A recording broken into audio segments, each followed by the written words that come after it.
आंब हो बड़ बड़ भी हो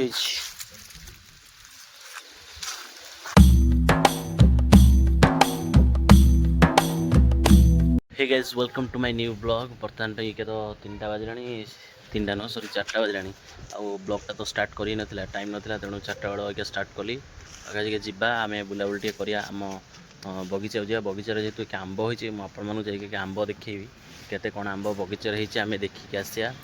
बर्तमान मुझे मंदिर पाखे थी यहाँ आम मंदिर पतुआर मंदिर बर्तमान ये थी ये जी आम साढ़े जी बगीचा आड़े जी और यही घरटा जो देखते ये घर ये जो घरटा देखते यहाँ फिल्म सुटिंग होता है से चौधरी घर यहाँ माने बहुत पुराना घर यहाँ आहरी भी पुराना घर भिडियो कर चाहिए मो डिस्क्रिप्शन में बहुत भिडियो अच्छी आम से आगे गोटे सेपट गोटे अच्छी गोटे घरटा मैंने गोटे पूरा भांगी भांगी जाए भितर जाए भिडियो बनई देखते मंदिरटा मंदिर बहुत पुराना है आग भाया माने मंदिरटा ना बहुत पुराना है आगुरी माने यहाँ बहुत खाल था एवं बहुत माने हाइट हो पानी वर्षा पानी आला पर ये आम रास्ता पूरा आगे चेंज हो रास्ता केमती देख सब आगुरी अलग पार था अलग पार हो रास्ता केमती युवा सब पड़ी नुआ ए आगुरी एटा पड़ नाला टोटाली से मुंड रू ए मुंड पर्यटन पड़ी। बर्तमान आम जा बगीचा आड़े बगीचा आड़े जाए आमको आंक घर भर पशि जा पड़ो जो दुकानटा अच्छी सीमेंट दुकानटा गाइस गाइस कुआरे जाओ मत डाकू न पड़ो एकुटिया। हेलो गाइस केम लग देखा तुम बढ़िया लगछ तो वीडियो करना कोन वीडियो करना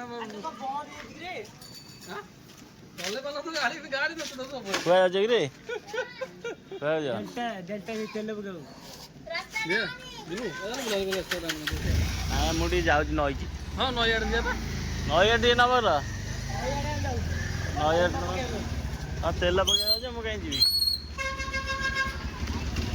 मुझे नई आड़े जाऊल तो तुम जा मैं नई आड़े जाऊँ तुम नई के आस मुझे अच्छी मैं नहीं आसुटी है सीधर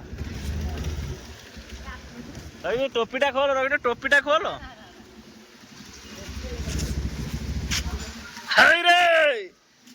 तो नाक कौन लगे बगीचा को बेसी आसी होनी कहीं समय मिलूनी एक सब आड़ देखा पड़ो ना सिस्टम है ये आग भाया आसी होनी तथा मुझे चेष्टा कर सबुदिन आसापी एवं सबुदिन आसा 4टा बेले कहीं आंब जेहेतु होती बगीचार न आइले लोक सब तोड़ ने एमती आंब आम घर को रेयरली जाए प्राय सब बाहर लोक आसिक भाई खाती आम भाई छाड़ी देचु सब ना पूरा पूरा अनावती गोचर माने कहीं जगुआड़ा ना कहीं ना आंब गछ अच्छी लोक खाइबे एंजॉय करेंगे क्या मना कर फलटा गचर फड़ी सी खाइब 2टा खाइबू 2टा कौन लोक तो बस्ता बस्ता धरिकी नहीं जाती बात्या पवन कि पड़े निजे भी तोड़ लुचिकी नहीं जाती सेमती किसी ना फल होती समस्ते भाई खाइया मिसी मिलमिशी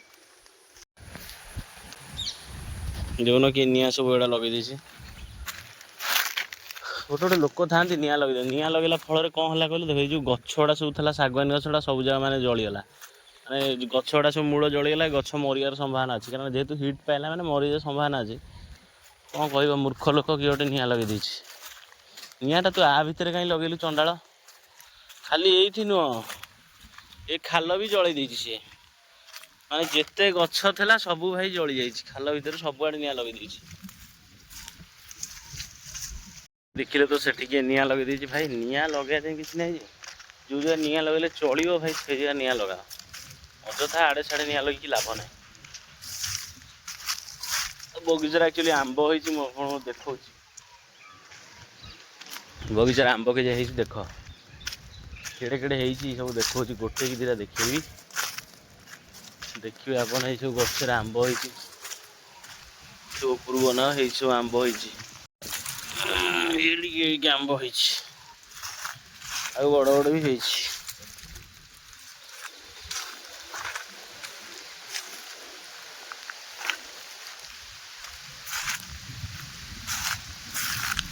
ये सब आंब हो छोट छोट आंब हो बेस बड़ है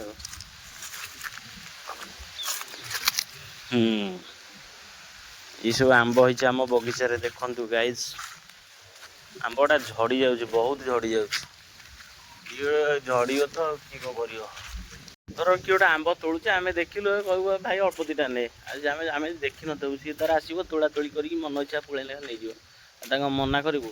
ଆଉ ସବୁଠୁ ବଢ଼ିଆ ଆମ୍ବ ଗଛଟା ଏଇଠି ଥିଲା, ଏଇ ଯେଉଁ ଦେଖାହେଉଛି ଏଇ ଯେଉଁ କଟପିସ୍ଟା ମୂଳଟା ଏଇଟା, ଏଇ ଆମ୍ବ ଗଛଟା ମରିଗଲା ମାନେ ବଢ଼ିଆ ଆମ୍ବ ଏଇଠି। ଏ ଆମ୍ବଟା ନାଁ ଆମେ ଦେଇଥିଲୁ କଦଳୀ ଆମ୍ବ, କଦଳୀ ଗଛ ମାନେ କଦଳୀ ଭଳିଆ ଲମ୍ବା ଲମ୍ବା ଆମ୍ବ ହୁଏ ତ, ଆମେ ତାକୁ ଦେଇଥିଲୁ କଦଳୀ ଆମ୍ବ। ଆଉ ଟିକେ ସେପଟ ବଗିଚାକୁ ଟିକେ ଯିବା ଆମର, ସେପଟ ବଗିଚାକୁ ଟିକେ ଯିବା ଦେଖିବା, ସେଠି ଜାମୁଡୋଳ ଦିଟା ହେଇଥିଲା, ଦେଖିକି ଆସିବା ଜାମୁଡୋଳ କେଯାଏ ହେଇଛି କ'ଣ। ଆପଣମାନେ ତ ପୂର୍ବ ଭିଡ଼ିଓରେ ବି ଦେଖିଥିଲେ ମୁଁ ଜାମୁଡୋଳ ତୋଳିଥିଲି, ବର୍ତ୍ତମାନ ପୁଣି ଥରେ ଯିବା।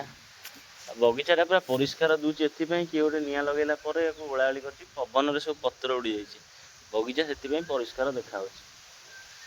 ଆଉ ଏଇଟା ତ ଆମ ନଈ, ଏଇଟା ତ ଆପଣ ଜାଣନ୍ତି ଏଇଟା କୁଶଭଦ୍ରା ନଈ। ଏ ନଈରେ ଭାଇ ପାଣି ଅଳ୍ପ, ଆଗରେ ଆମର ଡ୍ୟାମ୍ଟା ତିଆରି ହେଉଛି। ସେ ଡ୍ୟାମ୍ଟା ତିଆରି ହେଲା ପରେ ନଈରେ ପାଣି ପୁରା ଫୁଲ୍ ରହିବ, ଯାହା ଚିନ୍ତାଧାରା। କାରଣ ନଈଟା ଟୋଟାଲି ଖୋଳା ହେବ ନା, ସେଇ ଫୁଲ୍ ରହିବ ଯାହା ଲାଗୁଛି। ଫୁଲ୍ ରହିଲେ ଟିକେ ପାଣି ସୁବିଧା ହେଲେ ଭଲ ହେବ, ଚାଷବାସ କରିବାକୁ ଏପଟ ଏରିଆରେ ସୁବିଧା ହେବ। ଏପଟେ କେହି ଚାଷବାସ ବେଶୀ କରୁନାହାନ୍ତି ଆମ ଏପଟ ଏରିଆରେ। ଏପଟ ଏରିଆରେ ଜଣେ ଦୁଇ ଜଣ ଚାଷ କରୁଛନ୍ତି, କିନ୍ତୁ ସେପଟ ଅଲଗା ଜାଗାରେ ସବୁ ଲୋକ ଅଛନ୍ତି ଭାଇ, ବହୁତ ପରିଶ୍ରମ କରିକି ଚାଷବାସ କରୁଛନ୍ତି, ସେ ମଧ୍ୟ ସେଇ ପଇସାରେ ଚଳୁଛନ୍ତି। ଚାଷ କରିକି ଫ୍ୟୁଚର୍ ହେଉଛି ଏଗ୍ରିକଲଚର୍। ଯଦି କିଏ ବିଜନେସ୍ କରିବାକୁ ଚାହୁଁଛ, ମୁଁ କହୁଛି ଫ୍ୟୁଚର୍ରେ ଭାଇ ତୁମେ ଚାଷ କର, ବହୁତ ଖୁସିରେ ରହିବ, ବହୁତ ଭଲ ପଇସା ବି କମେଇବ। ଚାଷଟା ନିହାତି ଇମ୍ପୋର୍ଟାଣ୍ଟ କରିବା ଦରକାର। ଆଗକୁ ଭାଇ ଖାଇବା ପିଇବା ଇମ୍ପୋର୍ଟାଣ୍ଟ ହେଉଛି, ମାନେ ଆମର ପନିପରିବା ଏସବୁ ଜିନିଷ ଇମ୍ପୋର୍ଟାଣ୍ଟ ନା। ଆଉ ତ ବିଶେଷ କରି ସେଇ ଜିନିଷ ସବୁ ଆମେ ଖାଇବା ନା, ତେଣୁ ଚାଷ କର, ଚାଷ କରିବା ଆଜିଠୁ ଆରମ୍ଭ କରିଦିଅ। ଭାଇ ଜାଗା ବାଡ଼ି ଅଛି ଯଦି ବିକନି, ଚାଷ କର ଆରାମସେ, ନଈ ପଠାରେ ଯେଉଁ ଜାଗା ଅଛି ଚାଷ କର। ଆଉ ଆମେ ଆଜ୍ଞା ଯିବା ସେପଟ ବଗିଚାକୁ ଟିକେ ଯିବା, ଜାମୁକୋଳି ଦିଟା, ଜାମୁଡୋଳ ଯେଉଁଟାକୁ କୁହନ୍ତି ୱାଟରଫୁଲ୍, ସେଥିରୁ ଦିଟା ଖାଇକି ଆସିବା, ଦେଖିବା ଯଦି ହେଇଥିବ ଖାଇକି ଆସିବା। ଆଉ ବାଗେଇକି ଟିକେ ଜଙ୍ଗଲରେ ବୁଲାବୁଲି କରିବା, ସାପ ଫାପ ଥାଇପାରନ୍ତି, ସେମିତି କହିହେବନି, ସାପ ଥାଇପାରନ୍ତି, ମୁଁ କିନ୍ତୁ ରିଅଲି ଦେଖିଛି, ଅଛନ୍ତି ପ୍ରାୟ ଏ ଜାଗାରେ ଅଛନ୍ତି। ଏ ଦିନେ ତ ବେଶୀ ବାହାରିବେନି, ଆଉ କିଛି ଦିନ ଗଲେ ବାହାରିବେ ଆଉ। ମୁଁ ଆସିକି ଏପଟେ ପହଞ୍ଚିଗଲି, ଦେଖିବା ଜାମୁଡୋଳ କେଯାଏ କ'ଣ ହେଇଛି। ବିଶେଷ କରି ଆଉ ଟିକେ କିଛି ଦିନ ଗଲେ ବଡ଼ ହେବ, ବଡ଼ ହେଇନି, ଏଇଟା କଢ଼ ଗୁଡ଼ା ହେଇଛି, କଢ଼ ଗୁଡ଼ା ହେଇଛି, ଫଳ କାହିଁ ହେଲା ଭଳିଆ ଲାଗୁନି। ଫଳ ହେଇଥିବ, କିଏ ତୋଳି ନେଇଥିବ, ଆମେ ତ ଦେଖୁନୁ ନା, କିଏ ତୋଳି ନେଇଛି, ନହେଲେ ଏତେ ଗୁଡ଼ା ହେଇଥିଲା ଗଲା କୁଆଡ଼େ। କିଏ ତୋଳି ନେଉଛନ୍ତି ଆଉ, ସେମିତି ଆଉ ଦେଖିଲେ ହେବ, ଆଉ କ'ଣ କରିବା, ଛାଡ଼। କେହି ତ ରହୁନାହାନ୍ତି ଜଗୁଆଳ, ଆଉ କିଏ କ'ଣ କରିବ, ତ ତୋଳିକି ନେବେ ଲୋକ ଆଉ। କେହି ତ ଏଠି ରହୁନାହାନ୍ତି, ତୋଳିକି ନେଇଯାଇଛି, ସବୁ ନେଇଯାଇଛି ତୋଳିକି, ଗୋଟେ ବି ନାହିଁ। ଯାହା ହେଇଥିଲା ସବୁ ଗଲା। ଆଉ ଟିକେ ବର୍ଷା ହେଲେ ହେବ, ବର୍ଷା ହେଉନି ବୋଲି ହେଉନି। ପାଣି ଦେଇଦେଲେ ହୁଅନ୍ତା ଯେ, ପାଣି ଦେବା ରବିବାର ଯାଇ ଦିଆହେବ, ଆର ରବିବାର, କାଲି ଯାଇ ଦିଆହେବ, ଆଜି ଆଉ ସମୟ ନାହିଁ। ସାଡ଼େ ଏ ଗଛରେ, ଛୋଟ ଗଛରେ ଆମ୍ବ ହେଇଛି, ମୁଁ ଦେଖାଉଛି।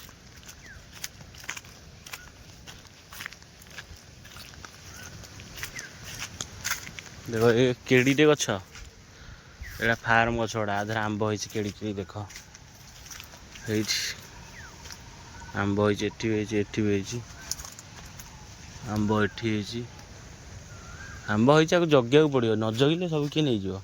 ଜଗିବ ସମୟ କାହିଁ, 4ଟା ବେଳେ ଆସିବ, ଦିନ ଯାକ ତ ଆସିବାର ନାହିଁ, ସକାଳେ ଟିକେ ଆସିହେବ ଯଦି ସୁବିଧା ଦେଖିକି ଆସିହେବ, ନ ଜଗିଲେ କିଏ ନେଇଯିବ ସବୁ। ଦେଖନ୍ତୁ ମୋ ପଛରେ ଯେଉଁ ଆମ୍ବ ଗଛ ହେଇଛି, ତା ଦେହରେ ଭାଇ ଛୋଟ ଛୋଟ ଆମ୍ବ ହେଇଛି, ଆପଣମାନେ ତ ଦେଖିଲେ। ଆଉ ହେଇଛି ପ୍ରାୟ 3ଟା ଗଛରେ ଆମ୍ବ ହେଇଛି, ଅଳ୍ପ ବହୁତ କି। ଆଉ ଏଇଟା ବି ସେଇ ଜାମୁଡୋଳ ଗଛ, ଆ ଦେହରେ ଭାଇ ହେଇନି, ଯେହେତୁ ଗଛଟା ଛୋଟ ଗଛଟା ହେଇନି, ଟିକେ ବଡ଼ ହେଲେ ହେବ ବୋଧେ ଆଉ। ବିଭିନ୍ନ ପ୍ରକାର ଗଛ ସବୁ ଅଛି, ଆପଣମାନଙ୍କୁ ମୁଁ ଦେଖାଉଛି। ଲେମ୍ବୁ ଗଛ ବି ହେଇଛି, କିନ୍ତୁ ଲେମ୍ବୁ ଏବେ ହେଇନି, ସେ ଯେହେତୁ ବର୍ଷା ହେଉନି, ମେନ୍ ହେଲା ପାଣି ବି ଦିଆହେଉନି। ପାଣି ଦେଲେ ଭାବୁଛି ସଣ୍ଡେ ଦିନ ଆସିକି ଟିକେ ପାଣି ଦେବା, ସଣ୍ଡେ ଦିନ ଆସିକି ପାଣି ଦେଇଦେଲେ, ନହେଲେ ଦ୍ୱିପହରେ ଆସିକି ହେଲେ ବି ହେବ, କିନ୍ତୁ ଦେଖିବା କାଲି ଦ୍ୱିପହରେ ଆସିକି ଭାବୁଛି ଟିକେ ପାଣି ଫାଣି ଦେବା। ପାଣି ଦେଲା ଖୁଣି ଗଛଟା ସବୁ ଟିକେ ଗ୍ରୀନ୍ ଗ୍ରୀନ୍ ଦେଖାହେଉଛି, ଆଗରୁ ପୁରା ଅଲଗା ପ୍ରକାର ଦେଖାହେଉଥିଲା। ପାଣି ଦେବା ଆରମ୍ଭ। ଦେଖ ଏ ଗଛରେ ଆକ୍ଚୁଆଲି ଲେମ୍ବୁ ଏବେ ହେଇନି, ଏ ଗଛରେ ଲେମ୍ବୁ ବି ପ୍ରବଳ ହୁଏ, ହେଇନି ତ ଆଉ କ'ଣ କରିବା।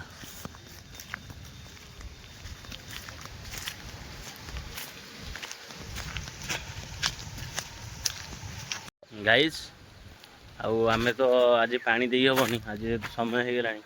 ତେଣୁ ଆମେ କାଲି ସଣ୍ଡେ ଅଛି, କାଲି ସଣ୍ଡେ ଆସିକି ପାଣି ଦେବା। ପାଣି ଦେଲେ ଆପଣମାନେ ଜାଣିବେ ଆଉ ପାଣି ଦେଇକି ଆପଣ କହିବେ ସବୁ ପାଇପ୍ ଫାଇପ୍ ଲାଗିଛି ଏଠି ଆମର, ଆଉ ଭିତରେ ସବୁ ମୋଟର ଫଟର ସବୁ ଅଛି। ଆମେ ପାଣି ଦେବା, ଆସିକି କାଲି ପାଣି ଦେବା। ରୋଷେଇ ଟିକେ କାଲି କରିବା, ଅରୁଆ ଡାଲମା, ଭାତ ଟିକେ ହେବ, ଦହି ପାଣି ଟିକେ ହେବ। ଯେହେତୁ କାଲି ସଂକ୍ରାନ୍ତିଟା, ସଂକ୍ରାନ୍ତିଆ ରୋଷେଇ ଟିକେ ହେବ ଆଉ ଯିବା ଆଉ। ହଉ ଗାଇଜ୍, ଏ ବ୍ଲଗ୍ଟା ଯଦି ଆପଣଙ୍କୁ ଭଲ ଲାଗିଛି ତାହେଲେ ଆମ ଚ୍ୟାନେଲକୁ ସବସ୍କ୍ରାଇବ୍ କରିବାକୁ ଭୁଲିବେନି। ଜୟ ଜଗନ୍ନାଥ ସାଙ୍ଗମାନେ, ସବସ୍କ୍ରାଇବ୍ କରନ୍ତୁ, ଲାଇକ୍ କରନ୍ତୁ, ସେୟାର କରନ୍ତୁ ଆମ ବ୍ଲଗ୍କୁ।